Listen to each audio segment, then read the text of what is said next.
Welcome to chess, ladies and gentlemen. Okay, making sure y'all are out there. Bam. Okay, all right, we're good. All right, so I'm just continuing my coverage of the Pro Chess League from like 4 months ago. It was a really interesting game I came across between Wesley and Raunak Sadhwani of India, and it's a nice one, and it has like a nice little chess concept in there that I'm going to be showing you guys a little bit of. Also, as always, at the end of the video, I have, the answer to the previous chess puzzle and a new chess puzzle for all those diehard chess fans that loved tactical puzzles and combinations and everything. Yeah, if you guys are ready, let's go ahead and take a look and see what we have in this game. Make sure my volume is up. Bam. All right, rolling. Let's go. All right, so we got D4, got D5, C4, C6. As you guys know, this is a Slav defense. It is the after the moves D4, D5, C4. This is the most heavily played defense by about 16,000 games in the database. There are a couple 100,000 games where D4 is played. I mean, D4, C4, the combination there, and C6 is played. And the database has been played 16,000 more times than E6 has. So, just general Queen's Gambit stuff. Pretty solid defense. So we have knight to F3. And so we have knight to F6. So we got G3, G6, B3, bishop to G7, bishop to B2, castles.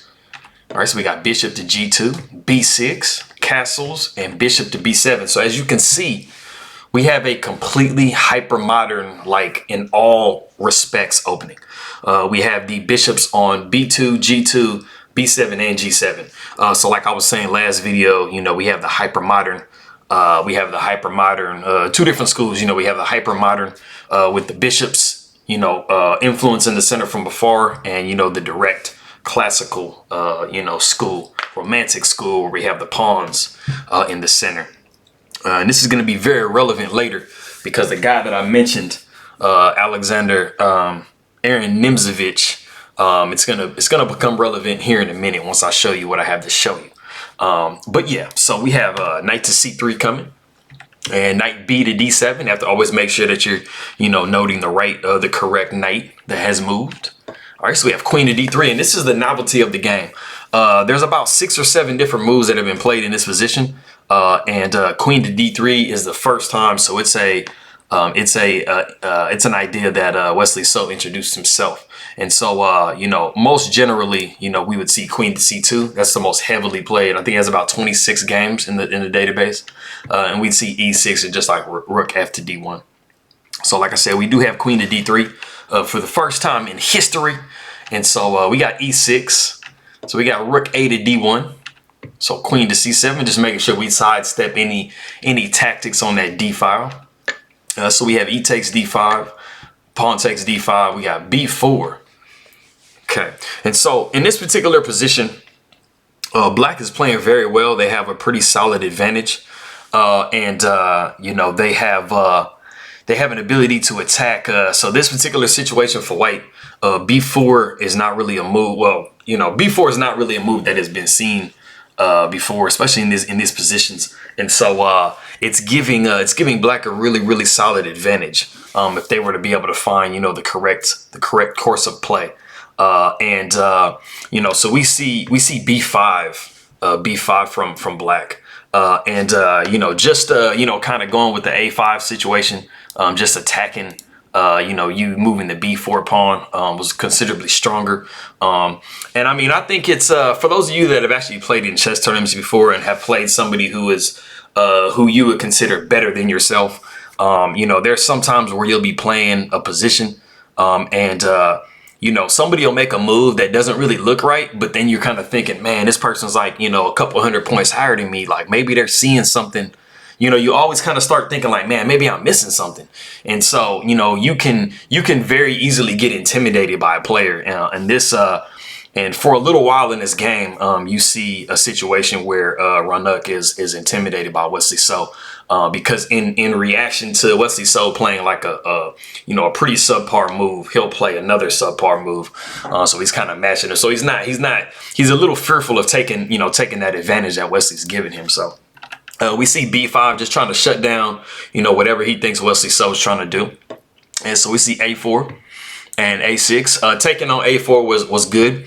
But like I said, I mean, I think Raunak is kind of looking at Wesley So like, man, he's doing something over here and I'm not really sure what it is. So, let me just try to play as sensibly as possible. So we see A5, Rook A to E8, trying to make sure that we prevent this A4 or this E4 pawn push, because that's definitely something that White's thinking about. So we have Knight to D2, just trying to, see if we can't get that pawn push here. And so Rook F to E1 completely, sets this up. And so we have H5 going on a little counter attack on the side. So we have Queen to C2. And we have Queen to D6. Now backing up here, this move Queen to C2. If you want to go ahead and pause the video real quick and see what the idea is behind this move, I'll give you a couple seconds. Like why do you feel like, Wesley So made this move Queen to C2? And like I said, go ahead and take a couple seconds. I'll be back with you. Okay, bam. So basically, like I said before, we have Queen to D6 that made the move here.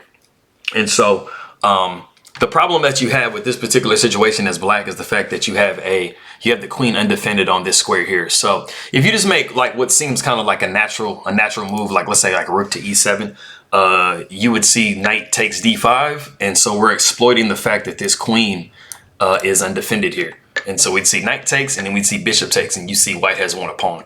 And so that particular position completely required a queen move of some kind, either Queen to A7, Queen to B8, Queen to D6, or Queen to D8, something like that, to make sure that we protect the queen here. And so, like I said, we had Queen to D6, recognizing that. So we see Bishop to A3. Kind of a bad move for a bishop, but it's like, you have that weak pawn on B4 that has to be defended. So you have Knight to G4, Knight to F3. So you have F5. And so you have E3, Bishop to B7, Knight to E2, Bishop to H6, Knight to F4. Not worrying about a trade and, doubling your pawns. It would just open up lines for your rooks. All right, so we got King to H7, Knight to D3. Trying to oddball this square here or this square here possibly. And so Bishop to G7. All right, so we have Rook to C1, adding a little bit more pressure onto this C6 point here. All right, so we got Bishop to F6. We got H3. So Knight to H6, and we have Knight D to E5. And this is another situation, like I said before, where, Raunak is actually kind of thinking, he's a little bit possibly intimidated by Wesley So in this position, and he's maybe thinking that he missed something. He's maybe possibly thinking that, Knight to E5 is some type of trap. And so, but at the end of the day, it's a ghost situation. He's seeing ghosts because you can very easily go Bishop takes E5, Knight takes E5, Knight takes E5, pawn takes E5, Queen takes E5, Bishop back to B2, and then Queen would drop back to E7. And this has increased the situation, increased the quality of Black's position quite a bit, and it is a true pawn. And so avoiding that, we see Raunak go Knight to F7. So, like I said, he's matching. Whenever Wesley So makes like a subpar move, he's kind of matching that. Kind of just feeling like he's playing a little safer. So we see Knight takes F7, Rook takes F7. We got H4, Rook F to E7. All right, so we got Rook to E2. So we got Bishop to G7. So Queen down to D1. So we got King to G8.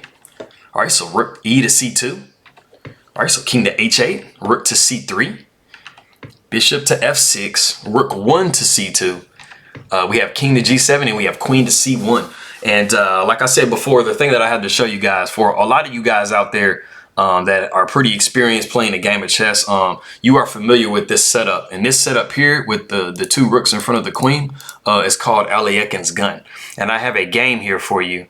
And it is Alexander Alekhine versus Aaron Nimzovich in 1930, so 90 years ago.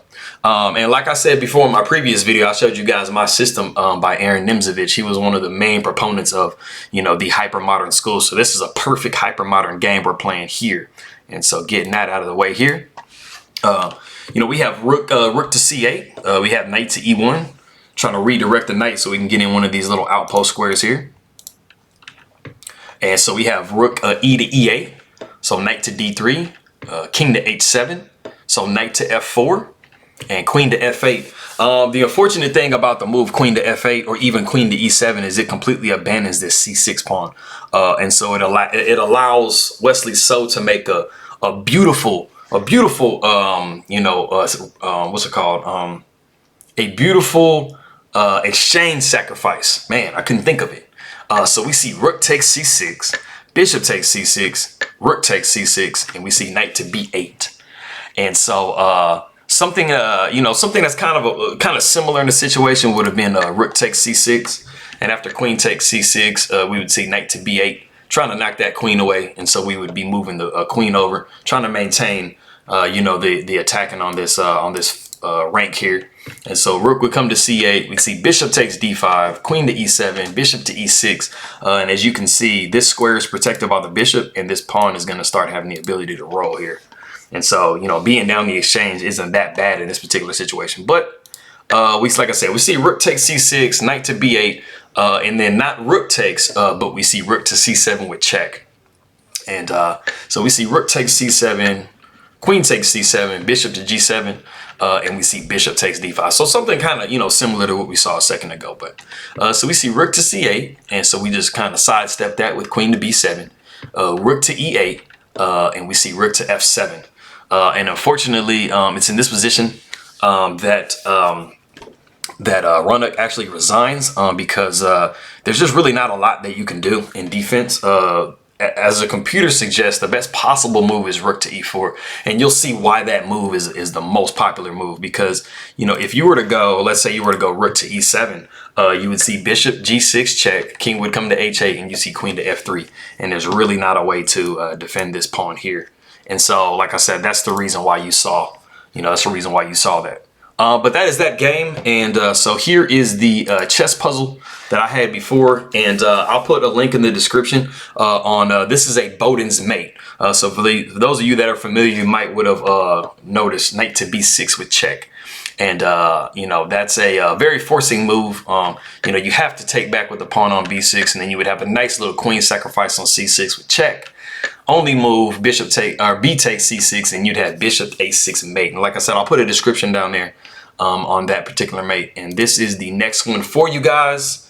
And it is a discovered attack as well. So I appreciate you guys coming through. Go ahead and like and subscribe and throw me some comments and let me know what else you want to see. And I'll see y'all next time. Appreciate it.